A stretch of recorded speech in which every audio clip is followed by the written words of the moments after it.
Welcome back. हम बात कर रहे हैं मोहम्मद रफ़ी साहब के साथ दर्शन सोता जी का जो इंटरेक्ट हुआ, कैसे रहा उनके शो, उसके बारे में। तो हम बात कर रहे थे जो पहला शो आपका आप बहुत अच्छा रहा, तो उसके बाद फिर उस जो अगले शो हुए रफ़ी साहब के साथ, उनका आप कुछ बताएंगे? रफ़ी साहब आते रहे तकरीबन 2-3 साल के वक्त के बाद। अच्छा। 2-3 साल का गैप देकर आते थे। अलग अलग प्रोड्यूसर के साथ आते थे। अच्छा जी। एक प्रोड्यूसर के साथ कभी नहीं आए। कभी नहीं आए। पहला प्रोड्यूसर जो था वो था वैनकूवर का। हाँ जी। फिर एक बार आए वो न्यूयॉर्क के प्रोड्यूसर थे, हमारे दोस्त बन गए बाद में वो। अच्छा जी। सोई साहब उनका नाम था।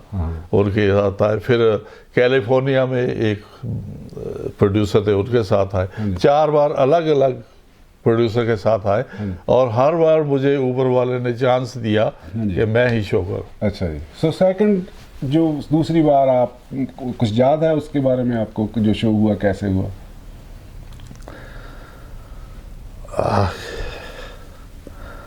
रफ़ी साहब की इतनी यादें हैं मेरे पास।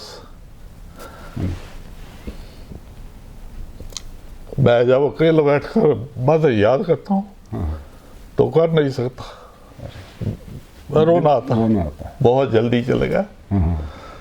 जब लास्ट शो हुआ उनकी बात मैं बताता हूँ। हाँ जी। हम शो करके आए और खाना खाकर बैठ गए हंसने हंसाने के लिए। रात का टमा शो बहुत अच्छा हुआ है।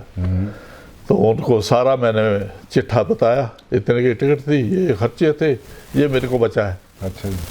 खुश हुए बहुत। पता है क्या कहने लगे मुझे? हाँ जी। दर्शन टू मेरा टोरंटो में शो करता है, पूरे नॉर्थ अमेरिका में क्यों नहीं करता? अच्छा जी। ये रफ़ी साहब ने मेरे को अपने ज़बानी खुद कहा।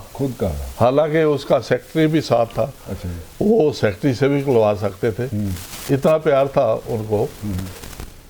ये जब उन्होंने बात कही तो मैंने कहा रफ़ी साहब मैं करना तो चाहता हूँ, आपका टोरंटो में कर रहा हूँ तो नॉर्थ अमेरिका में करना चाहता हूँ, लेकिन मुझे डर लगता था आपसे पूछने से कि आप शायद ना कह देंगे जो आपको बुरा ना लग जाए।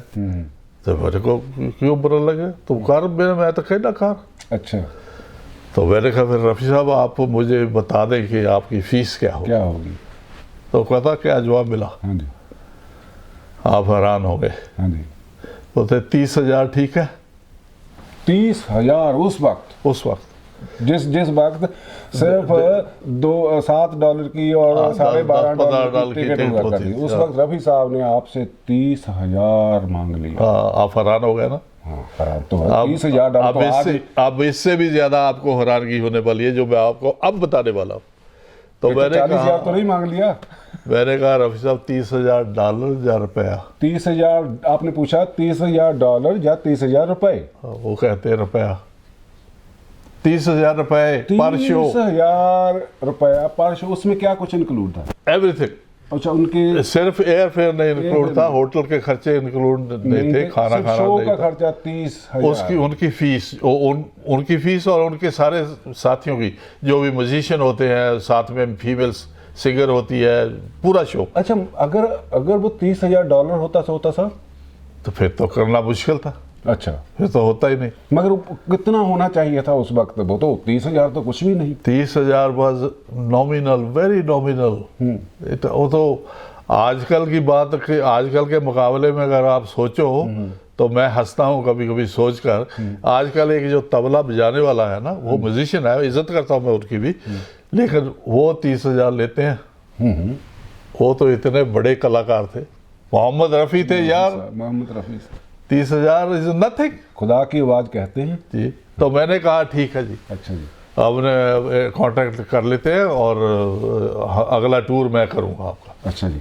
तो यानी पूरे नॉर्थ अमेरिका का? पूरे नॉर्थ अमेरिका का। अच्छा जी। ऊपर वाले की देखो, जब मार पड़ती तो बोल पूरी पड़ती है। हाँ जी। जाते ही उनको हार्ट अटैक हुआ और डेथ हो गई। अरे बाप रे। अच्छा, वो शो नहीं हो पाए? हो रहे वो मतलब उस वक्त तो वो पीक पे थे। बिल्कुल पीक पे थे। वो तो जिस दिन से शुरू हुए थे उसी दिन से पीक थे। पीक पर थे और आखिरी दम तक उनके गीत आज भी आप सुनो, आज भी सुनो। आज तक कोई आवाज़ पैदा नहीं हुई है जो उनका मुकाबला कर सके। सही बात है। और उस वक्त इतने ऊंचाई पर होना और इतना देखना कि ये शो मेरा फुल जा रहा है और फिर भी इतनी कम फीस ले रहा हूँ। He was not for money, he was for good production and good people, good vibes. Right. वो हमेशा उनका चेहरा जैसे हर वक्त ऐसे हंसते रहते थे। मैं तो कहता हूँ वो सेंट थे, सेंट थे। Mohammed Rafi the saint. He was a great man, तो ग्रेट मैन। अच्छा, कुछ ऐसा उस वक्त पंजाब के आदमी हैं तो ऐसी कोई चीज़ें आपकी, ऐसी कोई कॉन्वर्सेशन उनके साथ हुई होगी जो हम पंजाबियों की एक ठेठ कॉन्वर्सेशन होती है कभी?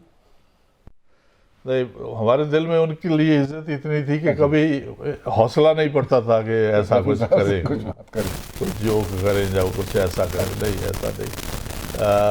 एक बात की बात बस मैं बताता हूँ। हम नियाग्रा फॉल जो जा रहे थे, नियाग्रा फॉल घूम रहे थे शो के बाद, जैसे दूसरे तीसरे दिन कोई शो नहीं था तो उनको लेकर गए सैर कराने के लिए। उनका बेटा, जो छोटा बेटा है, वो साथ में था। अच्छा जी। तो वो उनके बारे में थोड़ा कमेंट किया उन्होंने। अच्छा जी। कि इनको भी समझाओ कि गाने वाना सीख ले। तो ऐसे आई रेस्पेक्ट हिम अ लॉट। तो उनका मतलब वैसे, चलो एक जो आवाज़ तो उन्होंने, भगवान ने उनको जो दी हुई थी उसके बारे में तो हम क्या बात करें, मगर वैसे जो पूरे दिन में कैसे होते थे? आपने तो इतना टाइम उनके साथ बहुत ही अच्छे, बहुत ही अच्छे, बहुत डाउन टू अर्थ। खाना पीना मतलब जैसे कैसा पसंद करते थे? रियली कहते हैं डाउन टू अर्थ वो थे। तो मोस्टली जैसे हमारे स्टार्स होते हैं, उनको खाने पीने का बहुत शौक होता है, मतलब उनको किस तरह के? इनको जो भी दे दिया वो खा लिया, जो भी दे दिया। हाँ। कोई नखरा और नहीं। कोई ऐब नहीं था। शराब को हाथ टच नहीं करते थे, सिगरेट को कभी टच नहीं करते थे। तो एक तरह से बहुत ही सिंपल लाइफ। और एक दिन मैंने कहा चलो आज घर चलो जी, आपको घर पर लेके जाना है। अच्छा जी। इसी घर की बात है? इसी घर की बात है? नहीं, वो पहले वह डैनफोर्ड पर रहता था। अच्छा जी। छोटा सा घर था, तो मुश्किल से तो उनको मैंने एक ही बार कहा तो चल पड़े। अच्छा। आए मेरे साथ, वहाँ पर चाय वगैरह पी, फिर खूब बच्चों के साथ जो अरविंदर और जोरा, जो जोरा तो उस वक्त नहीं था, हैप्पी मेरा बेटा, और अरविंदर ये खूब खेले इनके साथ। अच्छा। हाँ। तो मतलब उसके बाद कभी आपकी टेलीफोन वगैरह पे भी कभी बात होती थी? उन दिनों में टेलीफोन था, इजी था? अच्छा। टेलीफोन उस जमाने में एक तो टेलीफोन महंगे बहुत होते थे, दूसरा लाइन नहीं मिलती थी। हाँ, मुश्किल था। अगर लाइन मिल जाए तो आप लकी हैं, तो लेकिन बात तो होती थी। तो कभी आप भी बॉम्बे गए, उनसे मिले होंगे? हाँ, गया था। अच्छा, बॉम्बे में भी मिले? हाँ, बॉम्बे में गया था। अच्छा, वो बताइए, यहाँ अगले एपिसोड में बात करें। कभी आप जैसे कहें। हाँ, ऐसा करते हैं, बिकॉज वो बड़ा लंबा होगा। बॉम्बे में गया था आशा भोसले का शो लेने। अच्छा जी। और रफ़ी जी ने मुझे अपनी कार में घुमाया था। चलो जी, अब उसकी बात अगले शो में, अगले एपिसोड में करते हैं।